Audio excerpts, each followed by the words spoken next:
So, hallo. So, es ist ein tolles Wort, um das Eis zu brechen. Mein Name ist Calypso. Ich stricke schon seit 20 Jahren und habe mich endlich dazu entschieden, meine Projekte und Abenteuer aus meiner Strickwelt mit der großen, weiten Welt da draußen zu teilen und nicht mehr für mich zu behalten. Ich stricke nicht nur, sondern ich spinne auch manchmal. Hier hinten seht ihr meinen Schatz, mein Spinnrad. Das mache ich aber weniger oft. Ich werde meistens schon über Stricken sprechen. Ich habe mich für ein kurzes Format, und zwar 30 Minuten, entschieden und hoffentlich werde ich es schaffen, einmal im Monat, jeden ersten Freitag des Monats, ein Update euch zu geben über die Teile, die ich gerade fertiggestellt habe und was gerade so auf meinen Nadeln drauf ist. Ja. Ich fange einfach mal an mit dem Pullover, den ich trage. Und zwar werde ich auch meistens Oberteile, Pullover, ganze Kleidungsstücke vorstellen und weniger Accessoires, weil ich schon super viele Mützen habe und Socken stricke ich auch nur, wenn meine alten Socken Löcher haben.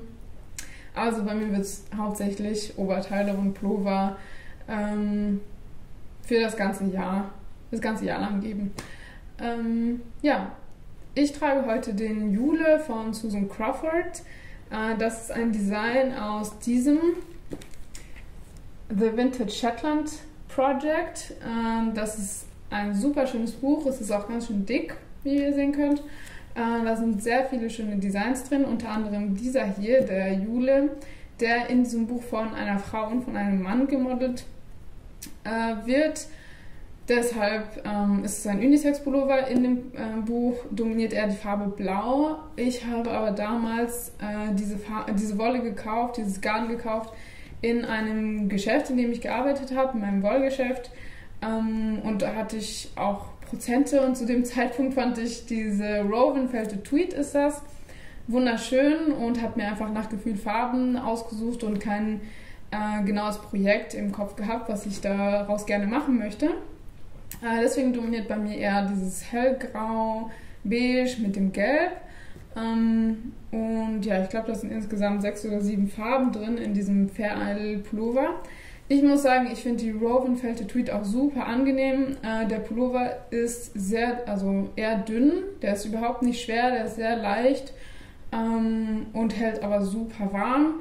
Atmet aber auch. Also ich trage gerne viele Schichten wie eine Zwiebel und wenn ich den trage und viele Schichten drunter habe und zum Beispiel letztens am Flughafen stand und es war super warm eigentlich da drin und ich hatte mehrere Schichten an, aber es war sehr atmungsaktiv und ich habe mich einfach nur wohl gefühlt. Deswegen kann ich dieses Garn auf jeden Fall weiterempfehlen. Es ist auch langlebig. Ich habe den Pullover schon circa seit 2 Jahren. Und ja, für diese Fair Isle Muster, diese mehrfarbigen Muster ist dieses Garn auf jeden Fall sehr gut geeignet. Weiter zu diesem Buch, das kann ich auch wirklich weiterempfehlen. Besonders schön finde ich daran, dass es vorne über die Designs etwas Geschichte und ein historischer Hintergrund gegeben wird. Und Susan Crawford erklärt, wie sie die Designs, die hier drin sind, wieder zum Leben erweckt hat. Und das finde ich wunderschön. Einerseits finde ich Geschichte super interessant und gleichzeitig finde ich auch, dass wenn ich stricke jedenfalls, kann ich mich immer daran erinnern, wann, wo, in welchem Kontext, in welcher Situation ich mich befand, als ich dieses oder jenes Kleidungsstück gestrickt habe. Und das finde ich einfach schön, mich daran zurückzuerinnern. Ja, ich finde, man strickt einfach in jedes Teil noch eine Erinnerung mit rein und das macht natürlich dieses Kleidungsstück nochmal wertvoller und zu einem wahren Unikat. Ja, das war es zu diesem Pullover. Also, ich kann auch sagen, dass ich eher so Dreiviertelärmel gemacht habe. Natürlich kann man die länger stricken.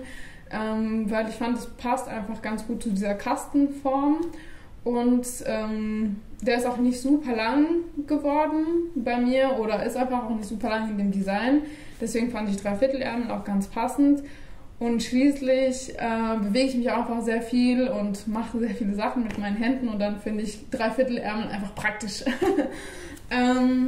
ja, das war es, glaube ich, zu diesem Jule, den ich, wie gesagt, super viel trage und super toll finde. Ja, dann geht es auch schon zum nächsten. Und zwar habe ich aus diesem Heft Autumn Collection 5 von Marie Wallin.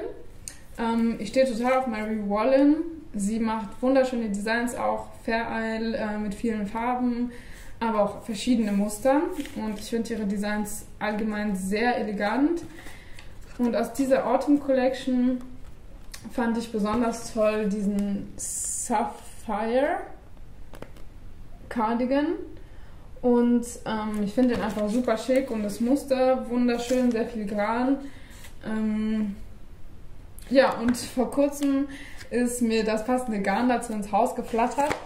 Also habe ich die Gelegenheit ergriffen und den endlich gestrickt mit Zelda. Dieses Garn ist von Borgo de Pazzi, made in Italy. Das besteht aus 60% Wolle und 40% Hanf. Ich habe die Farbe Rot bekommen oder ausgesucht.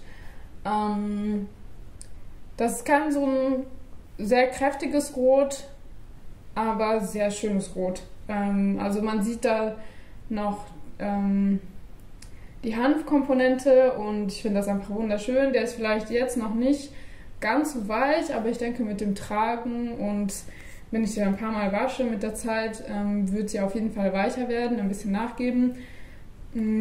Ja, aber ist auf jeden Fall sehr angenehm. Kann man auf jeden Fall auf der Haut tragen. Und ja, hier wäre ein Ärmel. Man sieht hier das tolle Muster. Und zwar ist es ein Zopfmuster, das man über 2 Maschen strickt. Und man macht dann diese Rauten. Und also das wäre ein Ärmel. Dann ist hier ein Vorderteil. Hier ist auch dieses andere Zopfmuster, das auch immer nur über 2 Maschen und dann wandert eben eine Masche und steht so hervor auf dem linken Hintergrund. Und ich habe hier noch ein paar Abnahmen hinzugefügt und Zunahmen, damit es etwas tailliert ist und nicht ganz so kastenförmig. Und hier sieht man nochmal dieses Rautenmuster. Die Musterwiederholungen bei diesem Teil sind etwas lang. Das heißt, normalerweise kann ich mir, wenn ich ein Teil stricke, das Muster auswendig merken und nach ein paar Wiederholungen kann ich einfach die logische Abfolge stricken. Das war bei dem Teil nicht möglich. Ich habe auch noch nie so lange gebraucht, glaube ich, für einen Pullover. Ich glaube, ich habe 6 Monate lang daran gestrickt und natürlich noch andere Teile nebenher. Ich bin keine monogame Strickerin. Ich habe immer mindestens 2 Projekte auf den Nadeln. Aber wie gesagt, das fand ich, hat schon lange gedauert und ich bin auch nicht der größte Zopfmuster-Fan, auch wenn das eben nur, man dafür gar keine Zopfnadel braucht, sondern immer nur die Maschen vertauscht auf der Nadel, um dieses Muster zu erhalten. Ja, ich bin aber sehr zufrieden mit dem Ergebnis. Ich habe es auch schon blockiert und jetzt brauche ich noch einen ruhigen Tag, um ja, das zusammenzunähen. Ja, hoffentlich werde ich bald einen ruhigen Tag haben, um das zusammenzunähen. Da es hier vorne auch eine Häkelborte hat, die ich vielleicht machen werde, wenn ich genug Garn habe, werde ich die machen, weil ich finde die schon sehr, sehr schick. Wenn nicht, dann halt nicht. Ja, so sieht's aus. Genau, das wollte ich dazu sagen. Und als nächstes würde ich euch gerne, ich zeige euch noch ein drittes Projekt heute, aber ich habe noch eine andere Sache, die ich euch gerne zeigen würde, und zwar ist es dieses Garn. Da bin ich wieder. Ich habe eine kurze Pause gemacht.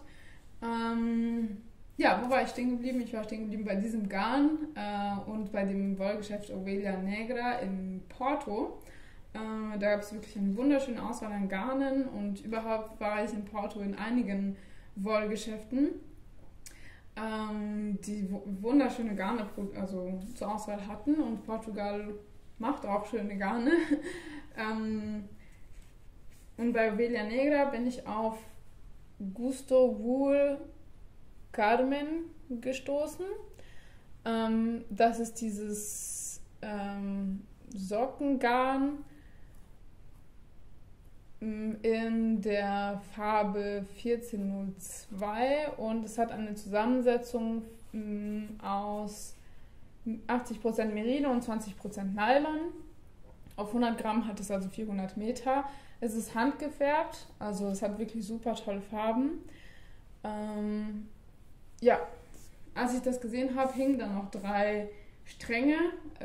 Aber bevor ich mir Garn kaufe, überlege ich mir das immer 3-mal, weil ich habe schon einen kleinen Wollvorrat, aber ich versuche den klein zu halten, weil es mich sonst einfach stresst, wenn ich so viele verschiedene Projekte da liegen habe und ich die einfach alle gerne stricken möchte, aber natürlich habe ich nur 2 Hände und der Tag hat nur 24 Stunden.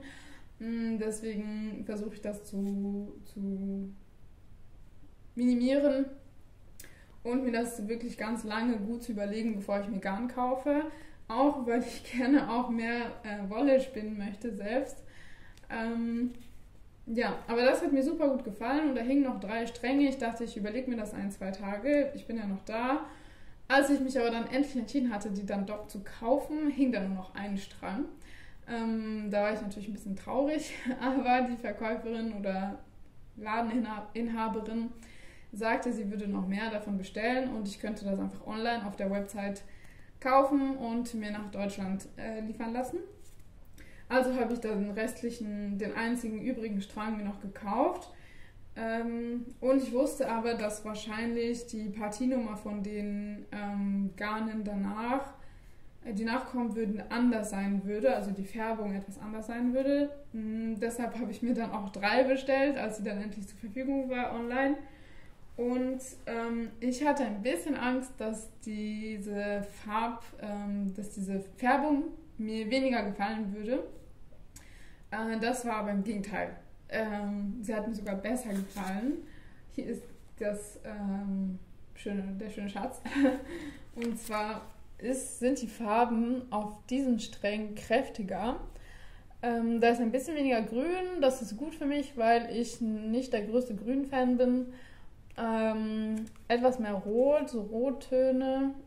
Und ich liebe Rot, das ist meine Lieblingsfarbe.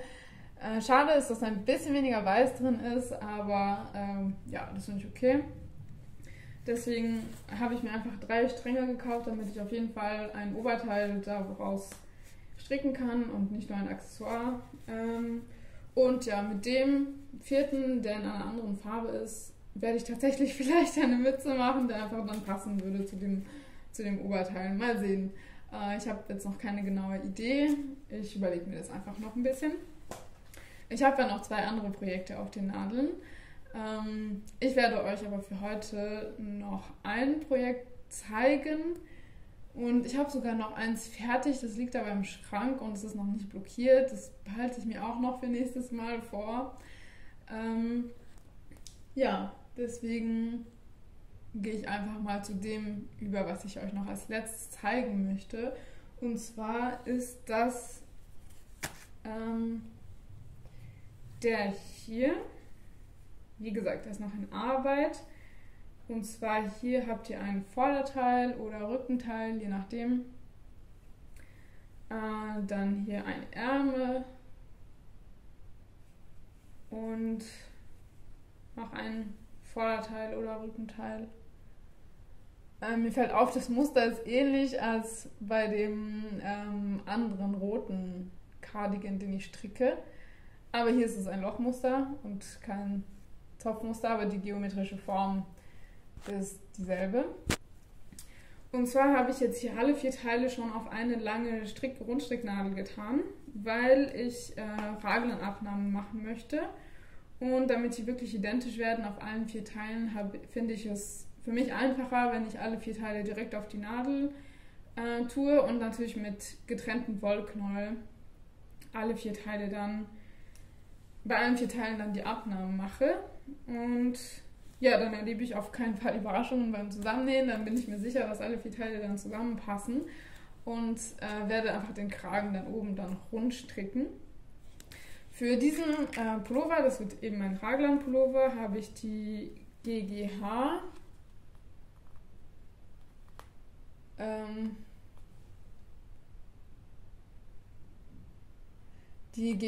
Volante verwendet. Das ist auch ein Mischgarn. Und zwar ist da 55% Schurwolle und 45% Baumwolle drin. Das ist auch made in Italy. Ja, und zwar ist da eine etwas längere Geschichte dahinter, weil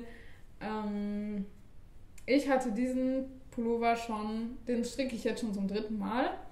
Die erste Version, die habe ich hier liegen. Den habe ich vor locker 10 Jahren oder länger mal gestrickt. Der ist auch etwas eng anliegend. Der gefällt mir sehr gut. Man sieht ihn aber langsam ein bisschen an. Also er peelt ganz leicht.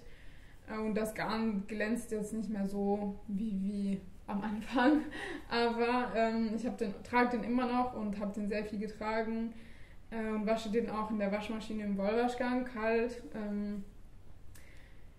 Ja, und für diesen Pullover habe ich damals Woven Garn verwendet auch. Und das war auch ein Mischgarn aus 50% Wolle, 50 Baumwolle. Und irgendwann wollte ich mir einfach nochmal stricken, aber mit ein bisschen mehr, nicht Oversize, aber der sollte ein bisschen lockerer liegen und nicht so eng. Ja, aber mit der Nummer 2, die ich vor ca. 5-6 Jahren gestrickt habe, ist mir ein Unfall passiert und das ist der Horror für jede Person, die strickt. Und zwar habe ich den einfach falsch gewaschen. Ich habe nicht aufgepasst, habe den in die Waschmaschine gesteckt und dachte, ich wasche den wie immer im Wollwaschgang kalt, niedrige Umdrehungen und alles wird gut sein.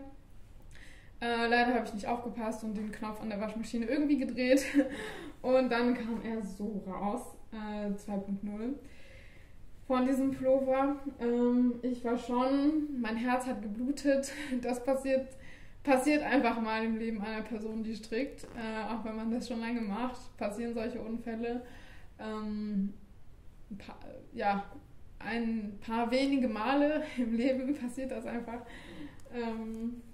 Ich war schon am Boden zerstört, weil ich den einfach sehr viel trage. Der passt zu so vielen Outfits und Anlässen, dass ich schon, traurig war darüber. Und den hatte ich aber nicht aus Woven gestrickt, sondern aus der Rubetta von Online. Und das ist auch ein Mischgarn, 50% Wolle, 50 Baumwolle. Und ich muss hinzufügen, was ich am Anfang vergessen habe, dass hier Marken genannt werden. Ich aber von niemandem gesponsert werde. Kurze Klammer zu. Und wie gesagt, der ist mir eingelaufen und ich musste den einfach sofort wieder stricken oder anfragen, weil ich den einfach so wie trage. Und ich dachte erst, ich mache ein Kissen einfach aus dem hier und schneide die Ärmel weg und nähe einfach ein passendes Innenkissen, das ich dann mit Wollresten ausstopfe und dann tue ich mir das einfach auf mein Sofa und dann hat es immer noch eine Verwendung. Ich hatte zum Glück einen Gutschein von der Fadeninsel in Berlin und habe den dann auch mitgenommen, um ein bisschen mich auszuheulen bei der Verkäuferin und mir nochmal diese Online-Rubetta nachzukaufen. Die gab es aber nicht mehr. Die gab es online schon nicht mehr. Deswegen habe ich bei der Fadeninsel in Berlin-Kreuzberg mir dann ein anderes Garn gekauft. Und zwar, wie schon gesagt, die Volante von GGH. Die sehr ähnlich ist wie oder fast identisch wie die Rubetta von Online. Ich bin sehr zufrieden damit. Ich war zufriedener mit der Rubetta von Online als mit der von Woven, obwohl Woven ja qualitativ sehr hochwertiges Garn produziert und auch nicht günstig ist. Die Preise sind sowieso hochgegangen. Also die von GGH Volante war auch nicht gerade günstig, aber zum Glück hatte ich einen Gutschein und konnte mir da gleich die passende Menge kaufen, um eben 3.0 zu stricken. Und ja, die Anleitung dazu hatte ich auch geschrieben, schon als ich 2.0 gestrickt habe. Die war schon eine Weile online auf Ravelry zum Herunterladen, zum Kaufen. Der wurde auch mehrmals gestrickt, also da sind mehrere Projekte online auf Ravelry von StrickerInnen, die diesen Pullover gemacht haben. Das freut mich natürlich sehr. Und da ich den jetzt zum 3. Mal stricke, habe ich mir vorgenommen, die Anleitung nochmal zu verbessern und noch 2 Größen hinzuzufügen, weil im Moment hatte ich nur eine Größe angeboten. Ich würde sagen, das ist die Größe M und ich würde noch eine Größe S und eine Größe L machen und die Anleitung eben vervollständigen und dann nochmal online stellen zum Kauf und zum Nachstricken für die, die den auch so toll finden und den auch gerne in ihrem Kleiderschrank hätten. Ja, passend dazu habe ich mir, als ich den allerersten gestrickt habe, auch einen Rock gemacht. Dem sieht man auch langsam schon ein bisschen die Gebrauchsspuren an, da könnte ich mir auch einen neuen machen. Und zwar trage ich den hier mit einem Gürtel, den ziehe ich hier einfach so durch, da habe ich das Bündchen umgeknickt und umgeklappt und hier zugestrickt. Ja, und ich finde, da hat man sofort ein wunderschönes Outfit, super elegant, mit diesem Pullover und dem Rock zusammen. Trage ich super gerne. Ja, gefällt mir gut. Ich glaube, das war's für heute. Vielleicht habe ich auch noch gar keine 30 Minuten, aber das finde ich auch gut, damit ich euch beim nächsten Mal auch noch einiges zu erzählen habe. Und ja, wie bei allen Menschen, die sich hier vorstellen und ihre Sachen teilen, könnt ihr mich gerne auf Social Media, also auf Instagram finden. Da gibt es auch noch einige Fotos von meinen Projekten, die ich bis jetzt gestrickt habe. Und da sage ich euch den Namen in der Infobox. Und was noch? Mein Ravelry könnt ihr mich auch finden auf Ravelry. Da habe ich auch meine Projekte und andere Designs noch online, die man haben kann und nachstricken kann. Ja, ich freue mich auf jeden Fall sehr, euch bald wiederzusehen und über nette Kommentare oder auch Fragen beantworte ich sehr gerne über mich, über das Stricken. Ja, und bis zum nächsten Mal. Tschüss!